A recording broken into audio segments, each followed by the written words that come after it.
একি আনাজ পাতি কিছুই তো নেই, আমি রান্না করব কি করে? কি গো শুনছো? এই কি গো, তখন থেকে পড়ে পড়ে ঘুমোচ্ছ, তাড়াতাড়ি ওঠো গো।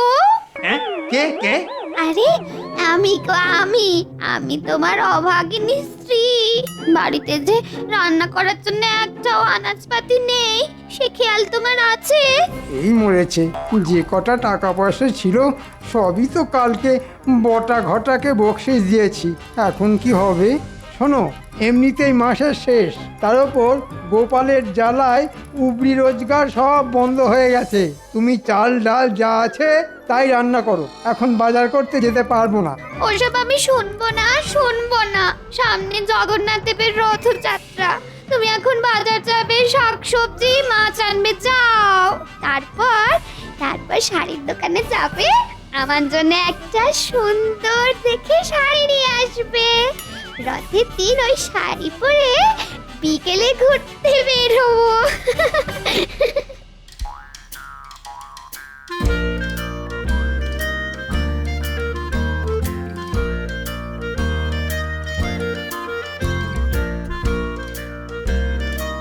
কি মহারাজ, রোজ তো আমাকে দেরি করে আসার জন্য গান বন্ধ করেন, আজ তো রাজসভায় মন্ত্রী মশাইয়েরই কোনো পাত্তা নেই। তাই তো দেখছি। আজ আসলে আচ্ছা করে বলবো। মন্ত্রীর কথা বাদ দাও তো। তা সামনে তো জগন্নাথ দেবের রথযাত্রা, তা তোমরা সবাই কে কি পরিকল্পনা করছো? মহারাজ, আমি তো এবারে ভেবেই রেখেছি, রথের মেলায় কলার দোকান দেব, তাতে রথ দেখা কলা বেচা দুই হবে। বাবা গোপাল, তুমি পারো বটে, সত্যি। তা গোপালেরটা তো শুনলাম, তা বাকি সবাই কে কি করবে? জিলিপি খাবো, ঘুগনি খাবো, কিনবো পাঁপড় ভাজা, মেলায় যাবো, রথ টানবো, খাবো জিভে গজা। এটাই আমার পরিকল্পনা। প্রণাম মহারাজা। আহা, সভাকবি, তোমার কবিতা শুনে মন ভরে গেল। কিন্তু সভাকবি, আবার দেখো, এই শরীরে এত কিছু একবারে খেয়ে লেজে গোবরে হয়ে যায় না জানো। যত সব। একই মহারাজ, রাজসভা শুরু হয়ে গেছে? বাবা, তা এতক্ষণ কোন জগতে ছিলে বলো তো মন্ত্রী?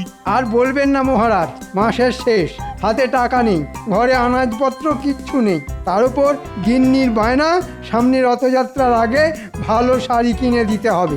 রাজ্যের মন্ত্রী দেরি করে রাজসভায় ঢুকছে, তার হাতে টাকা নেই। লজ্জা লজ্জা, ঘোর লজ্জা। মহারাজ, আপনি আমায় কিছু টাকা দিন, নইলে আমার গিন্নি আমায় আস্ত রাখবে না।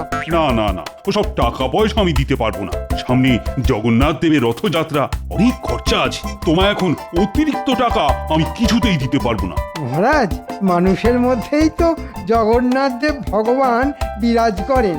আমার মতো একটা জলজ্যান্ত মানুষরূপী ভগবানকে খালি হাতে ফিরিয়ে দেবেন মহারাজ? মন্ত্রী মশাই, ভগবান তো আপনাকে খেটে খাওয়ার জন্য হাত দিয়েছেন, গায়ে শক্তি দিয়েছেন, মাথায় বুদ্ধি দিয়েছেন, তবু হাত পাততে আপনার লজ্জা করছে না? তুমি ফোড়ন কাটা বন্ধ করো গোপাল। মহারাজ, আমার বউ নতুন শাড়ি না পেলে খুব রেগে যাবে। আপনি একটু আমার দিকটা দেখুন। দূর ছাতা, আমার মাথা খেও না তো, চুপচাপ থাকো আর নইলে বিদেয় হও।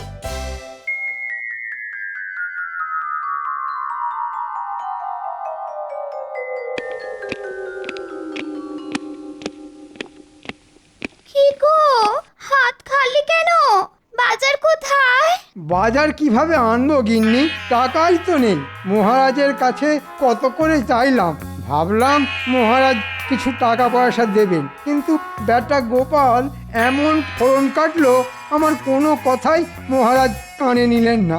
ও গোপাল গোপাল গোপাল, ওই একটা লোক তোমাকে সারা জীবন নাকে দড়ি দিয়ে ঘুরিয়ে গেল, আর তুমি কিছুই করতে পারলে না।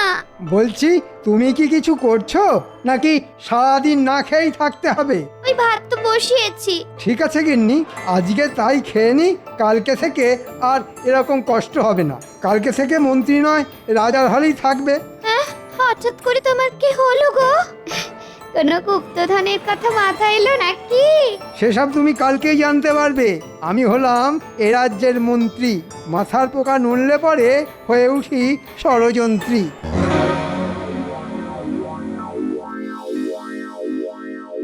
দাদু, অনেকদিন তোমার কাছে গল্প শুনিনি, আজকে আমরা তোমার কাছে গল্প শুনবো। হ্যাঁ দাদু, গল্প শুনবো গল্প শুনবো।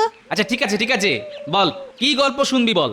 দাদু, সামনে তো রথযাত্রা, আমরা জগন্নাথের গল্প শুনবো দাদু। আচ্ছা দাদু, সব দেবদেবীর হাত আছে, কিন্তু জগন্নাথ, বলরাম, সুভদ্রার হাত নেই কেন? শোন তাহলে, উড়িষ্যার রাজা পুরীতে জগন্নাথ দেবের মন্দির তৈরি করেন। সেই মন্দিরে এই তিন দেবদেবী জগন্নাথ, বলভদ্র এবং সুভদ্রা দেবীর মূর্তি তৈরি করান যে শিল্পীকে দিয়ে। সেই শিল্পীর শর্ত ছিল মূর্তি সম্পূর্ণ তৈরি না হওয়া অবধি যেন কেউ ওই গৃহে না ঢোকে, নইলে যতটা মূর্তি তৈরি হয়েছে ঠিক ততটাই থাকবে। তারপর কি হলো দাদু? এবার এদিকে অনেক দিন হয়ে গেছে, কিন্তু মূর্তি বানানোর কাজ শেষ হয়নি। রাজামশাইয়ের তো ধৈর্য ধরে না। তিনি কৌতূহলবশত মন্দিরের গর্ভগৃহের দরজা খুলে দেখেন, কিন্তু তখনও কোনো বিগ্রহের হাত বানানো হয়নি। শিল্পীর কথা অনুযায়ী সেই ওই অবস্থাতেই তিন দেবদেবীর মূর্তি বানানো অর্ধ সমাপ্ত রেখে চলে যান। তাহলে দাদু, হাত না থাকলে ওরা কিভাবে খাবার খায়, বাকি কাজ করে? ওরে বোকা, জগন্নাথ মানে তো জগতের নাথ। আমাদের সকলের মধ্যে তিনি আছেন, তিনি আমাদের সকলের হাত দিয়ে খাবার খান, বুঝলি? হ্যাঁ দাদু, বুঝলাম। জয় জগন্নাথ। জগন্নাথ, বলরাম, সুভদ্রা দেবীর চরণের সেবা লাগে। এ কি, মন্ত্রীমশাই সব ছেড়ে ছুড়ে এখন হঠাৎ করে জগন্নাথ দেবের ভক্ত হয়ে উঠেছেন? অদ্ভুত ব্যাপার স্যাপার। জয় জগন্নাথ, জয় জয় জগন্নাথ। এ কি মন্ত্রীমশাই, আপনি এই সাধু বেশে? আমি আর মন্ত্রীমশাই নয় গো পুটির বাবা, আমি এখন জগন্নাথ দেবের সেবাই। সামনে রথযাত্রা, তাই এখন আমার একটাই ধ্যান জ্ঞান, জয় জগন্নাথ। দাও পুটির বাবা, জগন্নাথ দেবের নামে কিছু সেবা দাও।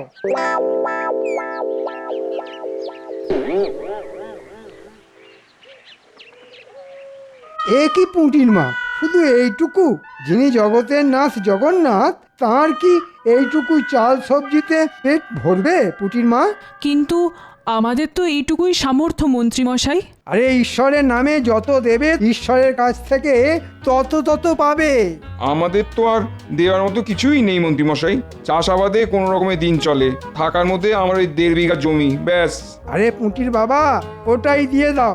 যা দেওয়ার সবই তো ঈশ্বরের নামে দিচ্ছ, আর মরে গেলে তো তার কাছেই ফিরে যেতে হবে। এই সুযোগ, রথযাত্রার আগে ঈশ্বরকে যত দেবে, রথযাত্রার পরে ঈশ্বরের কাছ থেকে তার দ্বিগুণ পাবে। আচ্ছা ঠিক আছে, তাহলে আমি আমার ওই 1.5 বিঘা জমি জগন্নাথের নামে দিয়ে দিলাম। আমি সব ঈশ্বরের নামে দিয়ে দিলাম, কিন্তু রথযাত্রার পরের দ্বিগুণ জমি পাবো তো? পাবে না মানে? ঈশ্বর কখনো কথার খেলাপ করেন না। আমি আগে তোমাদের মতো গরিব ছিলাম, তারপর রথযাত্রার আগে সব জগন্নাথ দেবের নামে সমর্পণ করতেই কিছুদিন পরে হয়ে উঠি কৃষ্ণনগরের মন্ত্রী, বুঝেছ?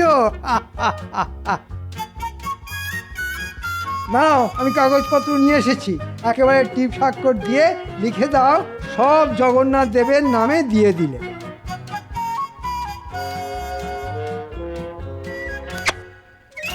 জয় জগন্নাথ দেবে জয়, জয় জয় জগন্নাথ। বাবা, তোমরা তো জানো না, এইভাবে ঈশ্বরের নাম ভাঙিয়ে রাজ্যবাসীর সব জমি জমা কেড়ে নেব, তারপর আমায় আর দেখে কে? মহারাজও কিচ্ছু করতে পারবেন না, সব একেবারে লিখিত পরিত করে নিচ্ছি।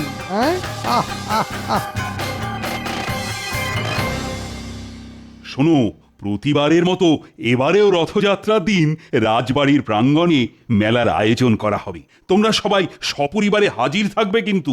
মহারাজ, একটা বিষয়ে খেয়াল করেছেন, মন্ত্রীমশাই আজকেও এখনো রাজসভায় আসেননি। কিন্তু ওই কালকে তো সন্ধ্যাবেলায় মন্ত্রীমশাইকে দেখলাম ওই গেরুয়া পরে রাস্তায় রাস্তায় ঘুরঘুর করছে। আবার এটাও দেখুন, নতুন এক রকমের ভিক। আমাদের মন্ত্রী মশাইয়ের লীলা বোঝা খুব মুশকিল। মুশকিল আসান করার জন্য আমি তো আছি নাকি হ্যাঁ? আপনারা অত চিন্তা করবেন না। জয় জগন্নাথ, জয় জয় জগন্নাথ, জয় জগন্নাথ।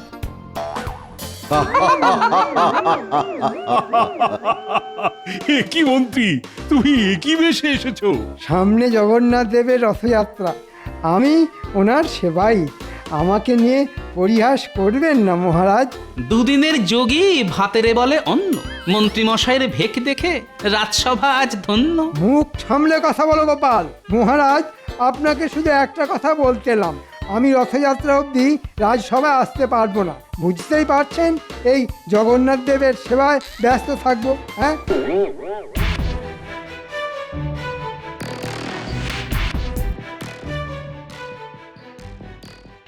এই তোমরা মাঠ থেকে উঠে পড়ো, তাড়াতাড়ি ওঠো, তাড়াতাড়ি। কেন মন্ত্রীমশাই, মাঠে গাছের যত্ন না করলে এবার শস্যের ফলন ভালো হবে না যে?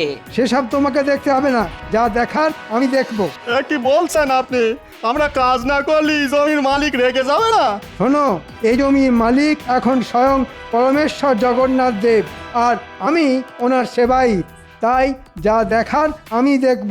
তোমাদের মালিক জগন্নাথ দেবের নামে সব জমি লিখে দিয়েছেন, তাই চটপট জমি থেকে উঠে পড়ো, উঠে পড়ো, উঠে পড়ো। না না না, এ কি করে হয়? চাষ না করলে আমরা খাবো কি? তোমরা তোমাদের মালিকের ভাগ চাষি, আর এখন জমির মালিক পাল্টে গেছে, তাই তোমাদের আর দরকার নেই। যা বাটা ঘটা, বেটাদের জমি থেকে তুলে দে, আর কথা না শুনলে লাঠি মেরে জমি থেকে ভাগিয়ে দে। ওরে বাবা, পালাও পালাও পালাও! বিপদে পড়লাম রে বাবা।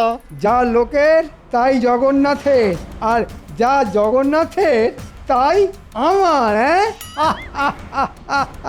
মন্ত্রীমশাই, আপনার কি বুদ্ধি! একটু একটু চরণ ধুলি দিন।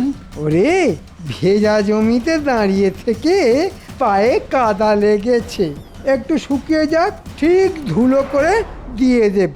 হ্যাঁ, চল এবার ভোলার দোকান আর পুঁটির বাবার জমি কবজা করতে হবে।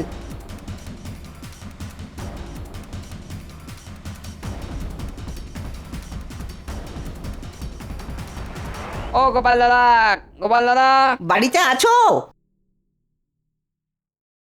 আমাদের সর্বনাশ হয়ে গেছে গোপাল দাদা। বলি, এই ভর দুপুরে কি সর্বনাশ হয়েছে গো পুঁটির বাবা? শুধু আমার নয়, আমার মতন অনেক চাষি মুদি অনেকেরই সর্বনাশ হয়ে গেছে গো। গোপাল, ওই মন্ত্রী মশাই জগন্নাথ দেবের সেবার নাম করে আমাদের সর্বস্ব নিয়ে গেছে, শুধু ওই থাকার জায়গাটুকুই পড়ে আছে। হ্যাঁ, সে কি, কিভাবে? আর বলো না গোপাল দাদা, কালকে বিকেলে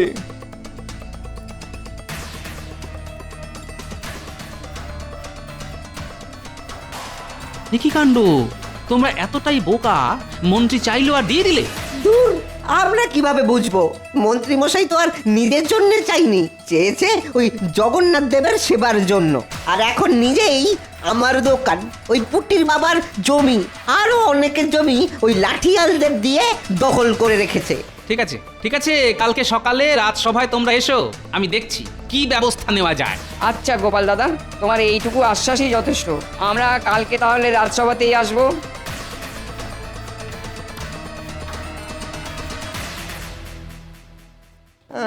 আপনি বলুন মহারাজ, এভাবে চলতে থাকলে তো আমরা না খেতে পেয়ে মরে যাব। তোমরা তো দেখছি হদ্দবোকা। মন্ত্রী যে সবসময় ষড়যন্ত্র করতে থাকে সেটাও বোঝো না। আমরা তো খেটে খাই মহারাজ, অত কথার মারপ্যাঁচ বুঝি না। উনি বললেন যাই আমাদের তাই জগন্নাথের, আর যাই জগন্নাথের তাই আমাদের। তাই তাই জগন্নাথের নামে বিশ্বাস করে দিয়ে দিলাম। হ্যাঁ মহারাজ, আমাকে ভয় দেখালো, যদি রথযাত্রার আগে দোকানটা ভগবানকে দিই তাহলে ঘোর অমঙ্গল হবে। আচ্ছা ঠিক আছে, ঠিক আছে, মন্ত্রী তো এখনো আসেনি। সেনাপতি, আজ্ঞা করুন মহারাজ। মন্ত্রীকে এক্ষুনি ধরে বেঁধে নিয়ে এসো। যথাজ্ঞা মহারাজ। ধরে বেঁধে আনতে হবে না মহারাজ, আমি নিজেই পায়ে হেঁটে চলে এসেছি। এ কি শুনছি মন্ত্রী, তুমি জগন্নাথ দেবের নাম করে লোকজনদের কাছ থেকে জায়গা জমি হাতিয়েছো? এ মা, ছি ছি ছি ছি ছি, এ কি বলছেন মহারাজ? আমি তো জগন্নাথের সেবার জন্য নিয়ে এসেছি। যা মানুষের তাই জগন্নাথের, আর ওনারা স্বেচ্ছায় দান করেছেন। কিন্তু এটা তো কথা ছিল না যে আমরা ওই জমিতে চাষ করতে পারবো না। এটাও কথা ছিল না যে আমি দোকানে বসতে পারবো না। কে বলেছে মহারাজ? আমি চুক্তিপত্র সঙ্গে করেই নিয়ে এসেছি। ওখানে ছোট ছোট করে সব লেখা আছে। ওনারা পড়ে দেখেননি, সেটা ওনাদের ভুল। জয় জগন্নাথ। হে ঈশ্বর, তুমি দেখো। মন্ত্রী মশাইয়ের গাঁটে গাঁটে কি বুদ্ধি! মহারাজ আপনি মন্ত্রীকে আচ্ছা সে ধোলাই দিন, সব জমি ওদের ফেরত দিয়ে দেবে। হ্যাঁ, হুম, বললেই হলো। ফেরত নিতে হলে জগন্নাথ দেবের কাছ থেকে নিতে হবে। আমি তো ওনার সেবক মাত্র। হ্যাঁ, সেটাই তো মুশকিল।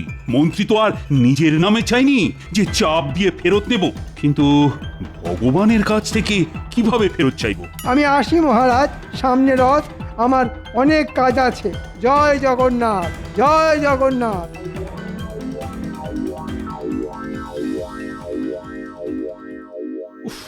এ তো বড় মুশকিলে পড়া গেল। কি করা যায় বলো তো? আমরা ভাগ চাষি মহারাজ, চাষ না করলে আমরা খাবো কি মহারাজ? তোমরা কেউ কিছু বুদ্ধি দাও না, মানে কিভাবে মন্ত্রীকে জব্দ করা যায়? না মহারাজ, আমি কোনো উপায় খুঁজে পাচ্ছি না। আমিও তো কিছুই বুঝতে পারছি না। গোপাল, আরে ও গোপাল, তুমি অন্তত কিছু বলো। মহারাজ, আমার মতে আমাদেরকেও সেই উপায়ে মন্ত্রীকে জব্দ করতে হবে যেভাবে মন্ত্রী সবাইকে ভোগাচ্ছে। সেটা কিভাবে? ওই যে, যাই মানুষের তাই জগন্নাথের, যাই জগন্নাথের তাই মানুষের। আহা, কি বোঝাতে চাইছো খুলে বলো তো। মহারাজ, মন্ত্রীমশাই যে বাড়িতে থাকেন ওটা তো আপনিই দান করেছিলেন রাজ্যের মন্ত্রীর প্রাপ্ত সম্পত্তি হিসেবে। আজ থেকে ওই বাড়িটা আপনি জগন্নাথ দেবের সম্পত্তি হিসেবে ঘোষণা করে দিন, আর ওই বাড়ি ভেঙে একটা মন্দির বানানোর পরিকল্পনা করুন। তাহলেই দেখবেন মন্ত্রীমশাই সোজা রাস্তায় চলে আসবেন। সাবাস গোপাল, সাবাস। এই জন্যেই তুমি আমার রাজসভার রত্ন। আমি আজই সব ব্যবস্থা করছি। মন্ত্রীর বাড়ি ভেঙেই তৈরি হবে কৃষ্ণনগরের জগন্নাথ দেবের মন্দির। গিন্নি, তাহলে আর আমাদের কোনো সমস্যাই থাকলো না। জগন্নাথ দেবের নামে যা জমি হাতিয়েছি তাতে চাষ করলে আমাদের হেসে খেলে সংসার চলে যাবে। রথের মেলার দিন আমার কিন্তু নতুন শাড়ি চাই, মনে আছে তো? মনে আছে গিন্নি, সব মনে আছে।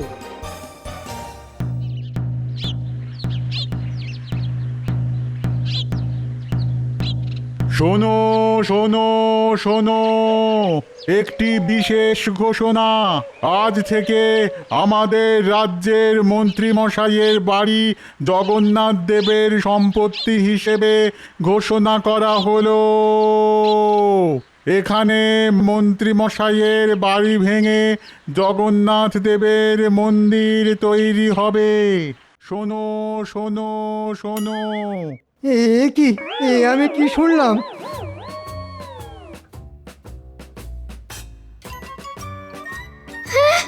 আমাদের বাড়ি ভেঙে মন্দির হবে? তাহলে আমরা যাব কোথায়?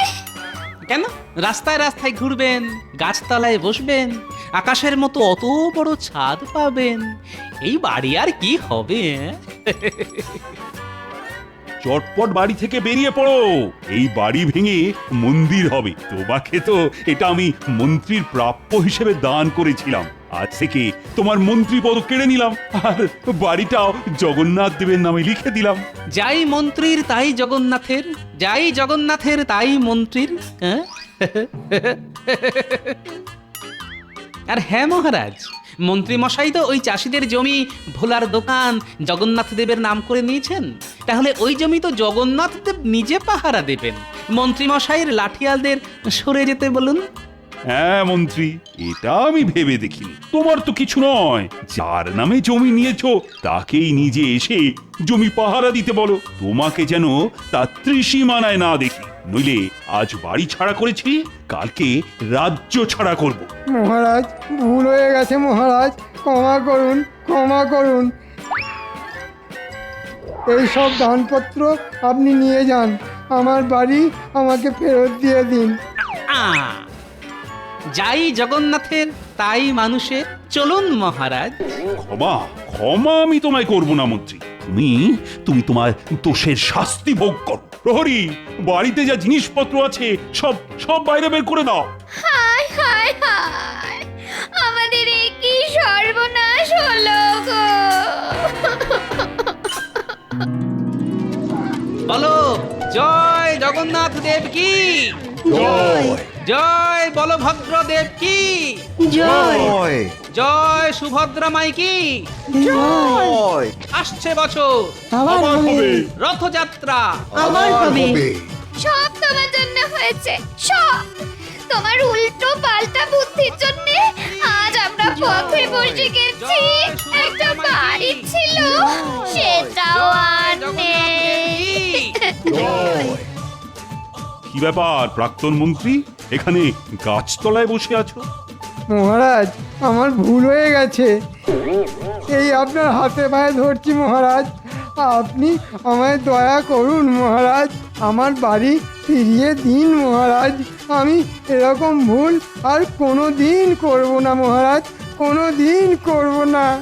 না না না না, আমার হাতে পায়ে না ধরে জগন্নাথের কাছে ক্ষমা চাও আর বলো এই ভুল আর কোনোদিনও হবে না। হে ঠাকুর, জগন্নাথ ঠাকুর, আমায় ক্ষমা করে দাও ঠাকুর, আর এ ভুল কোনো দিন করবো না, তোমার নাম করে লোক ঠকাবো না, লোক আমি ঠকাবো না। ঠিক আছে ঠিক আছে, দেখো জগন্নাথ দেবের কাছে যখন চেয়েছো তখন তিনি নিশ্চয়ই কিছু না কিছু ব্যবস্থা করে দেবেন। বলো জয় জগন্নাথ কি জয়